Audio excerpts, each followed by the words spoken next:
कोशिश की जा रही है। क्या हो रहा है अंदर ऐसा कि हमें जाने नहीं दिया जा रहा है? अब वहां पर लखनऊ डेवलपमेंट अथॉरिटी कह रही है कि वहां पर जहरीले कीड़े हो सकते हैं, तो अखिलेश यादव कह रहे हैं कि सरकार के तो अंदर ही बिच्छू हैं और जहरीले कीड़ों की क्या जरूरत है। अब ये बयानबाजी इस कदर हो रही, आप सोचिए, एलडीए ने एक लेटर लिखा और उसमें कहा कि बेबुनियाद आरोप लगा रहे हैं या नरगल बातें कर रहे हैं। तो अखिलेश यादव कह रहे हैं कि बीजेपी की जो तानाशाही है वो यहां पर चल रही है, इसीलिए विपक्ष के नेता को जाने नहीं दिया जा रहा है।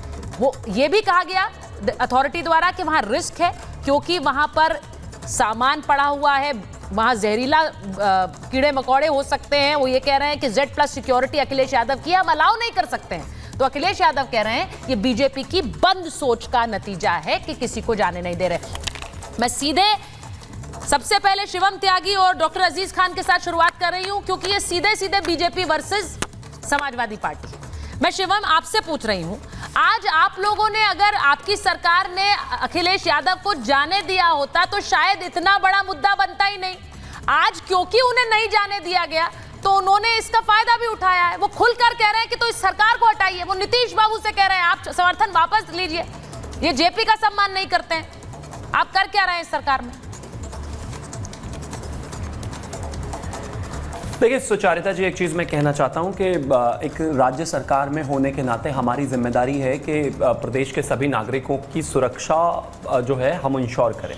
अखिलेश जी देश के बड़े नेता हैं, राज्य के मुख्य विपक्षी नेता हैं और आप ये बिल्कुल ठीक कह रहे हैं कि अगर जाने दिया होता तो इतना बड़ा ये सब विषय ही नहीं बनता। लेकिन उससे भी बड़ा विषय है कि अगर उनको कुछ दिक्कत हो जाती, अखिलेश जी को कोई बिच्छू सांप काट ले, कुछ भी हो जाए, तो देश के इतने बड़े नेता हम रिस्क नहीं ले सकते। वो भी उत्तर प्रदेश में रहते हैं, उस राज्य को जो गवर्न करती है, उस राज्य की जो सेवा करती है वो भारतीय जनता पार्टी की सरकार है और सरकार में होने के नाते हमारा दायित्व बनता है कि वो जहां पर भी जाएं सेफ्टी के साथ रहें, सिक्योरिटी के साथ रहें, उन पर कोई आंच ना आए।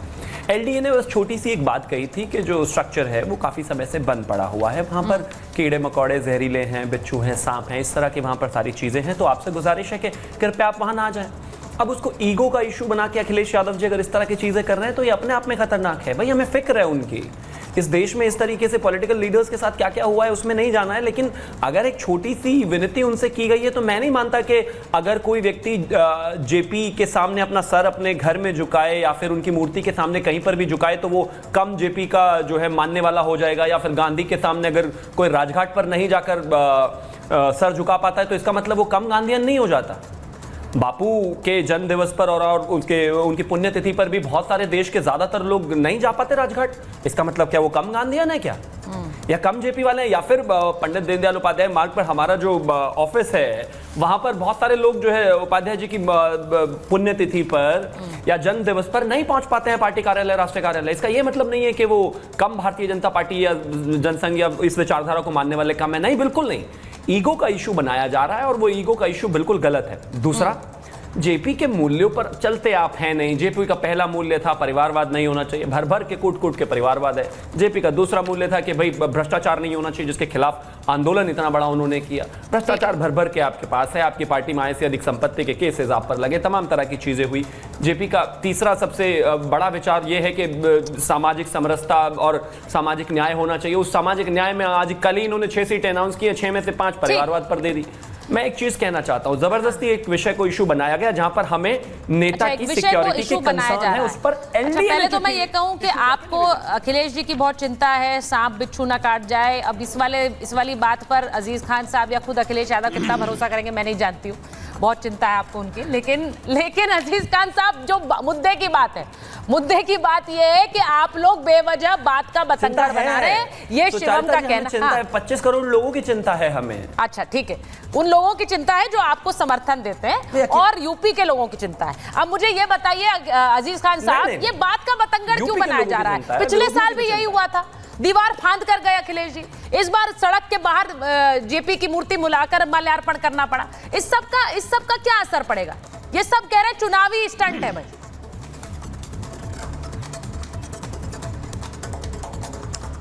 देखिए सुचरिता जी, मैं कह रहा हूं कि वो कितने खूबी से गला काट रहा है, कोई देखने वाले को चतुराई नजर आती है। साहब इस बात को देखिए कि किस तरह चिंता व्यक्त कर रहे हैं माननीय अखिलेश यादव की तरफ। ये पूरा देश देख रहा है, पूरा समाज देख रहा है। देखिए एक बात बताऊं आपसे कि जब से ये मुल्क आज़ाद हुआ है, शायद जो तानाशाही की जो परंपरा है, मेरे ख्याल से वो सारे परंपरा को इन्होंने तोड़ दिया, वो सारी हदों को पार कर दिया। हाँ। आप समझिए कि जननायक, लोकनायक, भारत रत्न जिस तरह जेपी जी का करियर रहा, जिस तरह उनका आंदोलन रहा, जिस तरह उनकी सोच थी, विचारधारा थी, वो सबको इन्होंने कुचल दिया, माल्यार्पण करने नहीं दिया।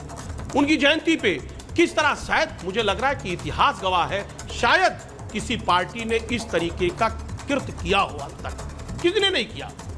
इससे ये पता चलता है कि जो सामाजिक पुरोधा हैं, जो सामाजिक समरसता में विश्वास रखते हैं, बीजेपी उनको कैसे कुचलती है, इसकी सोच कैसी है। ये हमेशा इसने लोकतंत्र की हत्या की है, और वही लोकतंत्र की हत्या आज इनके सामने, इनके चेहरे पर दिख रहा है। हाँ। इन्होंने ये इनकी कृत नहीं है, ये इनकी विचारधारा है। ये हमेशा इनकी विचारधारा रही है कि जो भी समाजवादी की बात करेगा, जो सामाजिक समरसता की बात करेगा, जो समाज को बांटने नहीं के बजाय उनको इकट्ठा करने का काम करेगा, उसको हमेशा ये कुचलने का काम करेगी। मैं बता रहा हूं, जिस तरह फोर्स लगाया गया, जिस तरह ताकतें लगाई गई, आज छावनी में तब्दील कर दिया गया, यकीनन तकलीफ है। अगर उसका 1% भी फोर्स, अगर 1% लोग अगर वहां पर लग जाते जेपी सेंटर में, तो शायद बेहतरीन तरीके से वहां अरेंजमेंट हो सकता था। और रही बात सफाई की, इतने सालों से, कई साल हो गया, 7 साल हो गया, अभी तक आप सफाई नहीं करवा पाए।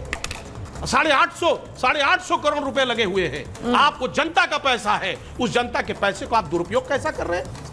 वो अगर बन जाता, तैयार हो जाता, तो आज उसमें तमाम तरीके के मॉडर्न फैसिलिटीज हैं, तमाम तरीके की सुविधाएं हैं। क्या जनता को सुविधाएं नहीं मिलती? लेकिन आप सुविधा नहीं देना चाहते।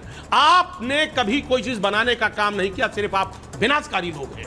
बताइए, लखनऊ में कौन सा ऐसा काम माननीय योगी जी ने किया है जिसमें जनता का लाभ हो? कोई ऐसा काम नहीं है। बताने के लिए इनके पास कुछ भी नहीं है। एक सेंटर अगर बना हुआ है, ये तस्वीरें मैं एक बार अजीज खान साहब दिखा देती हूँ, क्योंकि आज जो आप कह रहे हैं कि इतनी फोर्स लगा दी गई, इसको लेकर सवाल भी उठ रहे हैं। हाँ अजीज खान साहब, ये तस्वीरें जो मैं दिखा रही हूँ इस वक्त, जरा इनको काटिए और जरा बड़ी स्क्रीन पर काटिए, क्योंकि ये तस्वीरें जो हैं, ये आज अखिलेश यादव के आवास के बाहर ये फोर्स तैनात थी। अब अजीज खान साहब इसी का जिक्र कर रहे हैं कि कैसे इतनी फोर्स अखिलेश यादव के घर के बाहर क्यों लगाई गई। ऐसा लग रहा था कि उनको वो घर से ना निकल पाए, ये पूरा इंश्योर करने की कोशिश हुई, ये फोर्स लगाई गई। और ये ऐसा लग रहा है कि ये इंश्योर करने की कोशिश की गई कि भाई वो घर से ना निकले। अब मैं शिवम इसी पर पूछ रही हूं, भाई ये सवाल तो पूछे जाएंगे कि इतना अमला आपने लगा दिया अखिलेश यादव के घर के बाहर, ये इसकी क्या जरूरत थी? आपने वहां पर पुलिस को लगा दिया, आपने कहा नहीं आ सकते हैं जेपी सेंटर में, ठीक है, लेकिन इतनी फोर्स एक देश के, वो उत्तर प्रदेश के पूर्व मुख्यमंत्री हैं, बड़े नेता